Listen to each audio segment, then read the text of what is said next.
No problem. That's okay if you're late. I don't mind. Okay, it is now live on YouTube. Perfect. We're good to go. All right. Thank you for the reminder, Haley. Okay. So here, using the graph, we can quickly find the vertex. That's no problem. Can we get the vertex from this equation? Is there any way to get the vertex from the equation really quickly? Convert to vertex. Convert to vertex form, but then not from standard form, right? We can't really get anything from here. So using the equation, the vertex, we can't get it, right? Can't find it. Okay. What about the direction of opening? Using the graph, we can clearly see it's down, right?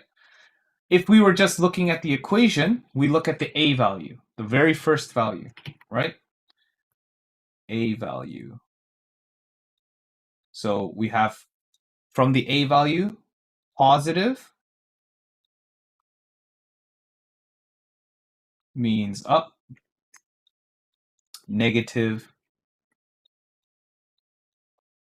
means down, right? So from the equation, we can also figure out quickly what the graph's direction of opening is, right? So that's not too difficult. That's definitely solvable here. Okay. And the next one, x-intercepts. From the graph, we can quickly find the x-intercepts, right? Which are 3, 0, and -1, 0. So we can find those x-intercepts there. Using the equation, yes, I can zoom in more, actually, because we're only working with one side. Using the equation, can we find the x-intercept? No, not exactly. You have to factor it.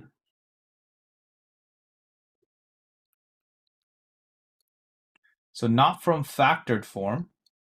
Sorry, not from standard form. Whoopsies. Sorry, guys. Not from standard form. Need to factor, right? So we can't exactly solve this right away like that.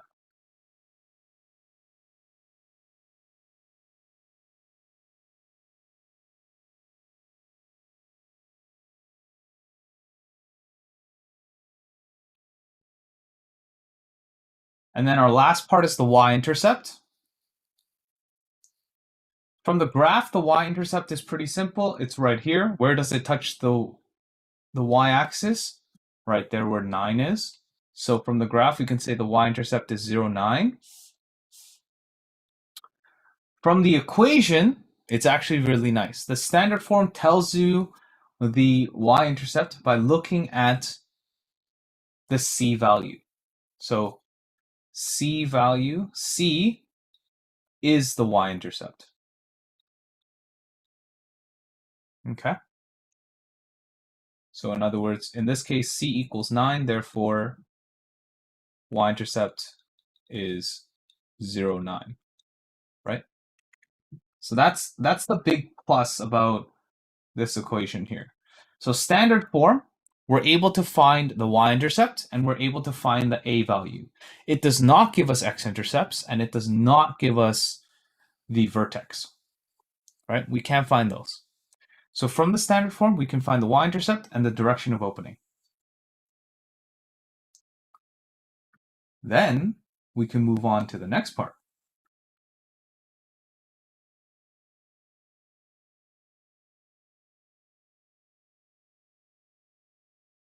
I'll let people copy this down for a quick second here.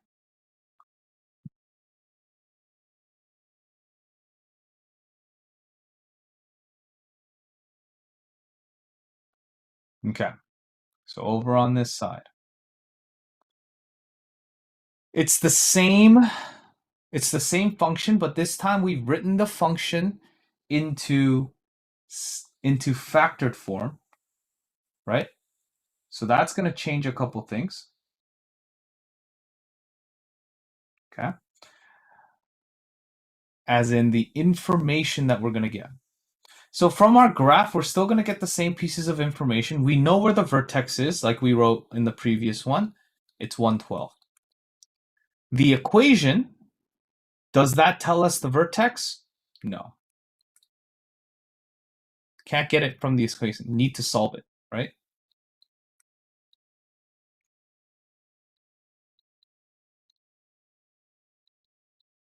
We need to solve for it. So we can't really get it using the equation here. We can definitely find it if we do the math, but just from the equation, unable to find it. The direction of opening, we already know it's down. Okay. From the equation,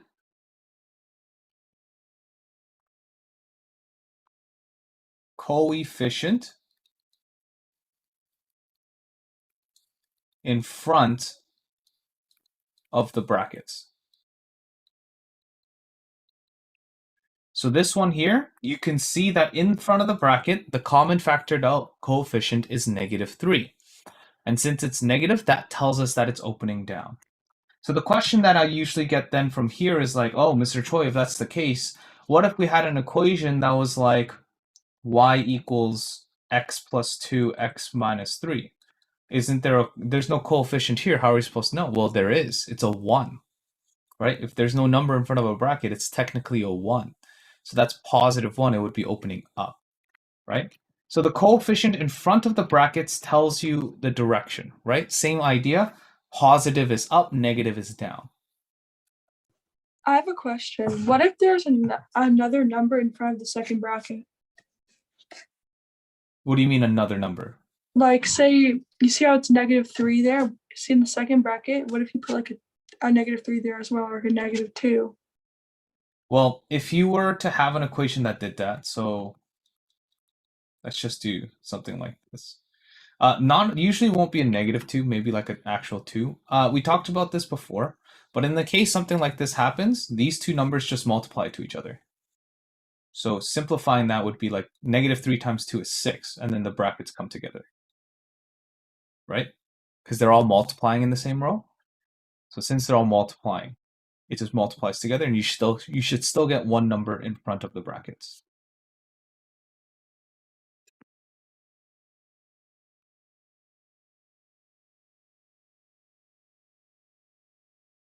Okay. Then the x-intercepts, can we get them from the graph? Yes. We have our two x-intercepts like we said earlier. That's -1, 0 and 3, 0. From the equation, can we find it? Yes. Set each bracket. Whoops, I wrote each as e. Each bracket equal to 0. And solve for the x's. Okay, so solve for the x values. That's important. So you set each bracket equal to 0, solve for the x values. So if we were to look at this equation here, like x minus 3 equals 0 is the first equation, x plus 1 is the second one, and if you set it equal to 0, you should get x equals 3 and x equals -1. Okay?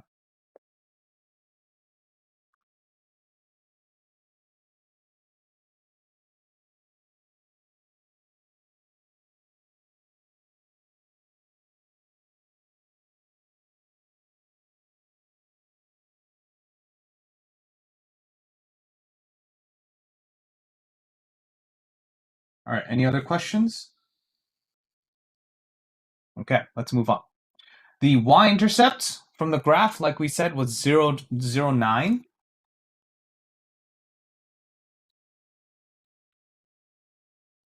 But from the equation, right, have to solve.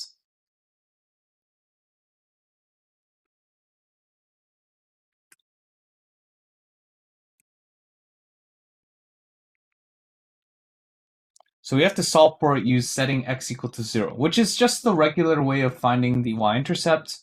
That's not like you can't just get it from the equation right away, right? We have to solve for it. There's not much we could do about that.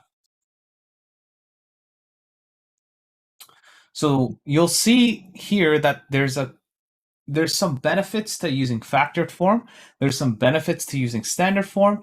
And for the vertex form, there's some benefits as well. Well, vertex form tells you the vertex as well as the transformations, but it doesn't tell you the x-intercepts and it doesn't tell you the y-intercepts. So each form has its benefit, and being able to transform between the three equations helps a lot. So that's essentially what we're going through, right? What each form gives you and getting comfortable with using each form to find all the pieces of information that you need to solve your equation. Okay.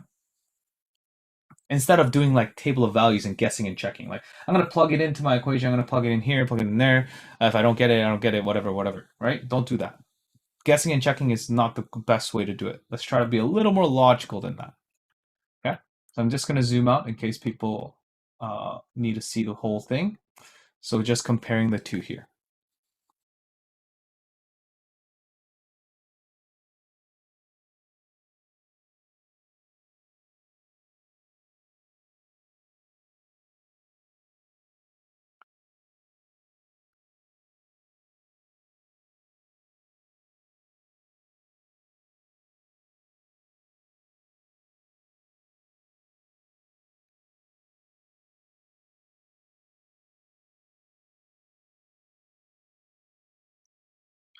So then let's move on to the terminology as well as the two examples that we're going to be going through.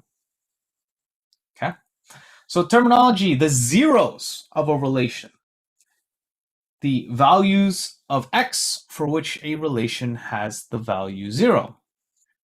Which just means this is a glorified way of just saying x-intercepts. So there are three different ways you can say x-intercepts. Last year, you may have called it a root of your function when you solved for it. You may have also heard zeros of a function as well as x-intercepts. They all mean the same thing. They're all talking about x-intercepts. So once again, the three types of ways you can call it: x-intercept, zeros, roots, all mean the same things. Okay. The axis of symmetry, we've already been through it, but some people I think are still a little confused about the axis of symmetry. But it's that imaginary line that if you fold it in half along that line, it should match perfectly, right? And where is that line found on a parabola? It should go through exactly where the vertex is. So it's a completely vertical line that goes straight through the vertex, and you'll be able to, see the symmetry there. Then we have the maximum value and the minimum value, right? Maximum means the highest and largest value for the relation or function, and minimum value is the lowest value within a relation or function. Now, the thing here is that for a quadratic function, what we're talking about, the maximum and minimum value has to be the vertex, right? So whenever you see the words like in a word problem, you see the words like maximum height or minimum time, or that's a terrible example, but like that kind of idea where the word maximum is in it or minimum is in it, it's referring to the vertex, right? Because the hardest part about word problems is understanding what am I trying to solve for? Because if you're good at the math, like most people are good at like the knowledge sections of a test, right? And then you notice that during the thinking and application part, you start to fall apart, is because you know how to do the math. No one's doubting that you can do the math, but the hard part is translating the words so that you can get to the point where you do the math. And so this is kind of like that realization for you. Maximum and minimum are keywords that direct you to solving for the vertex here when we work with quadratics. So let's talk about this here with the examples. So first off, factored form to standard form. When you are going from factored form to standard form, you multiply everything out. You break the brackets. Okay? So here, when we multiply it out, we're going to do FOIL, right? We FOIL it out here.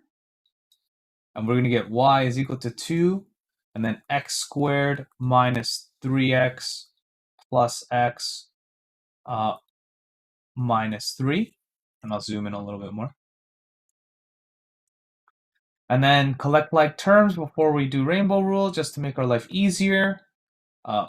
We get minus 2x minus 3. And then we rainbow rule this out. And then we're going to get our final form. For standard form, we're going to get y is equal to 2x squared minus 4x minus 6.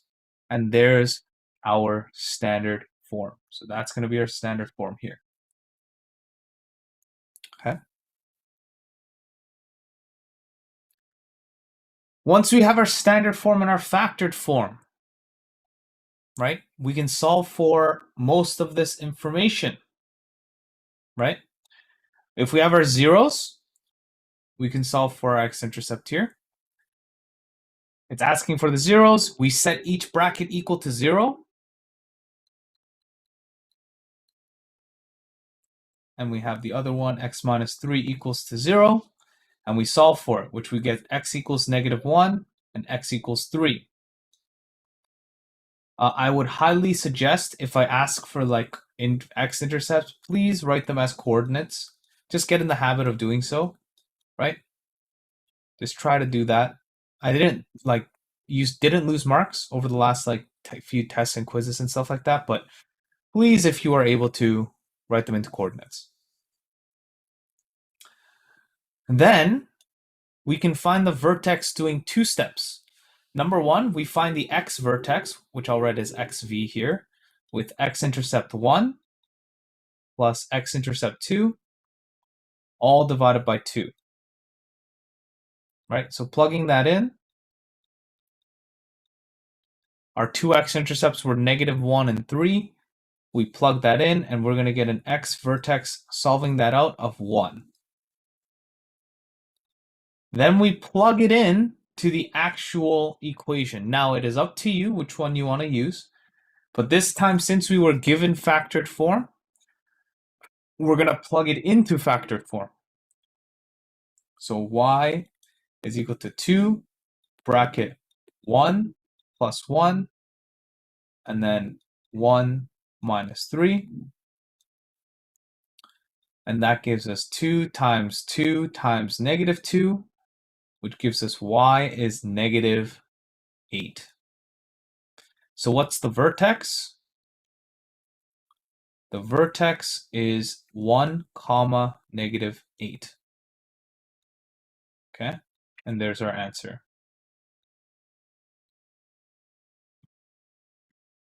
Sorry, I'm writing really big because this, when I zoom in, I should make the stroke a little smaller. I'll do that for the next one. Axis of symmetry should be easy. You found x vertex. Mister, can Just you copy it slow down. a bit, please? Yeah. So the x-axis of symmetry should be exactly the same. Okay, that doesn't change because the axis of symmetry is where the vertex is. Okay. So that shouldn't be an issue here. So so far, we found standard form, where we multiply everything out. We found zeros by setting the brackets from factored form equal to 0. Found the vertex using the x-intercepts. Used the x value of the vertex to find the y value of the vertex, which gives us the vertex. And then the axis of symmetry is easy because that is the x value of the vertex, which we already solved for. Okay. That moves us into the y-intercept. This one should be easy as well. We have the standard form. Can someone type in chat what the y-intercept is?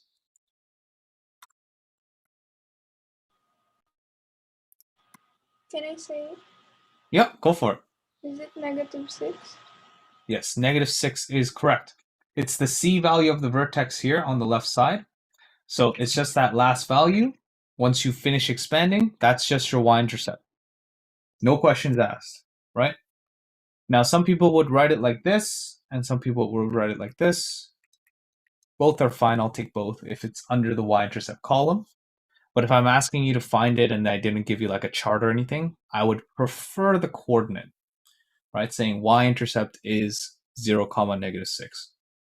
That's my preference. And the last one, maximum or minimum.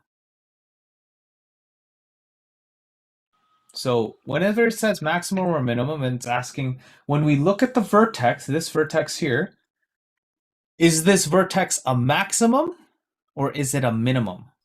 A minimum, And how do you know that? because A is positive.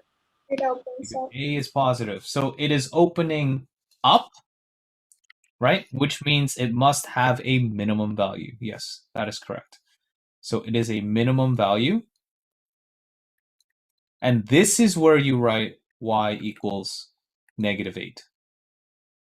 Okay, that's what it asks for minimum value. What's the lowest value, right? Y value that the function goes to? It's -8.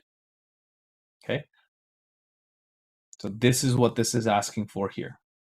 Is it okay if you write min at y equals -8? Yes, that works just fine. I'm okay with that. So min at y equals -8 is completely fine. That works for me.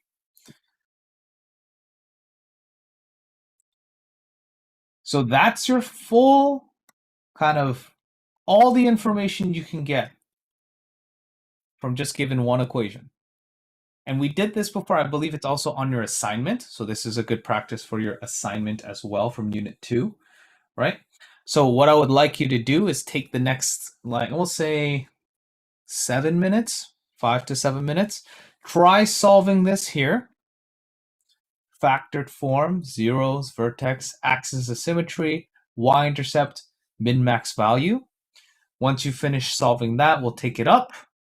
And then I believe some people had questions about the assignment, and so we'll take up some of those, and then we'll end class for today. Okay, so I'll give you 5 minutes to do so, and we'll take it up.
Okay, hopefully you are finishing up.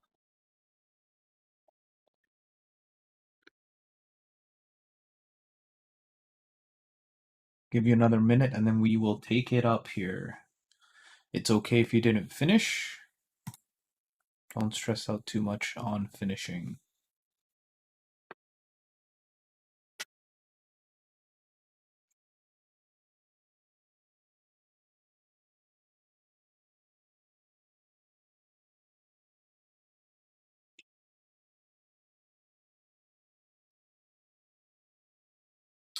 Okay. So, with standard form given to you, let's zoom all the way in here. I'll write with a thinner kind of brush here. So, standard form to factored form. Once again, write down, A, B, C, and AC. So A is 1, B is 2, C is -8, and AC is -8. We can see that A is 1, which saves us some time. We can just quickly do product and sum here. So two numbers that multiply to -8 but add to 2 would be 4 and -2. And Brooke, I see you wrote that in the chat. Great. So 4, whoopsie, I'm writing brackets. So 4 and -2 would be your two numbers. So we write the bracket, y is equal to x plus 4 and x minus 2. That allows us to move on into our next section here. So our next section is the 0. So now that we have our brackets, we can now set each bracket equal to 0. So x plus 4 equals 0, x minus 2 equals 0. Solving for x here, we have x is equal to -4. And this one here, we have x is equal to 2. And so we write our two x-intercepts. X-intercepts would be -4, 0, and 2, 0. So those are the two x-intercepts that we have. Any questions so far about this factoring? This was Unit 2 stuff. And hopefully this is a reminder of how you should be doing it for your assignment, Unit 2 assignment. Onwards to the next one. The vertex. The vertex, there's two steps. Number 1, find the x value of the vertex. Number 2, find the y value of the vertex. So for the x value of the vertex, we follow the equation x-intercept 1 plus x-intercept 2 divided by 2. So x-intercept 1 we got was -4. X-intercept 2 we got was 2. We divide that by 2. And that's going to give us an x vertex of -4 plus 2 is -2. And so that's going to give us -1 as our x vertex here. We then plug that into our standard form, since that's what we started with. So standard form is y equals x squared plus 2x minus 8. We can plug that in here. So -1 squared plus 2 times -1 minus 8. So -1 squared is 1. 2 times -1 is -2, and then minus 8, which gives us the y value of the vertex. 1 minus 2 minus 8, is -9. We get y equals -9 here. So what's our vertex? Our vertex is -1, -9. And there's our vertex here.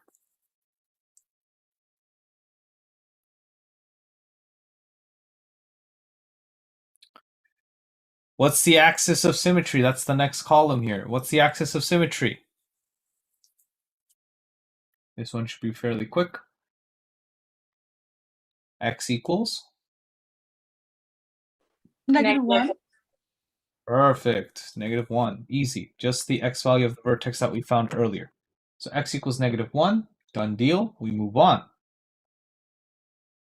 And then our y value, or y-intercept, we just look at our standard form. Looking back here, it's the last value here right, which was -8. So we come back here and we just say y-intercept is 0, -8. Right? That's all you have to do. C value of the standard form. Makes our life a lot easier. Then the last part is minimum or maximum. Looking at the standard form, it was positive at the front, right? +1. So it opens upwards, which means we are working with a minimum again. And what's our minimum? Our minimum is y equals -9, the y value of the vertex, right? So this is, you can write minimum at y equals -9 or minimum y equals -9. I don't really mind how you write it as long as you indicate the two. Tell me that it's a minimum or maximum and then what value that occurs. Okay? And that's the full solution for the chart here. Okay? So I can take up some homework questions on the Monday. Okay? But once you finish copying this down, I will upload it onto Google Classroom so that you can have it. And this lesson is recorded, so you can check it out on YouTube as well. Like and subscribe. And then, you know, if you have any questions, let me know. But otherwise, that will be it for today. We are going to still spend some time doing or seeing which questions on the assignment you want to take up. Or, sorry, not take up.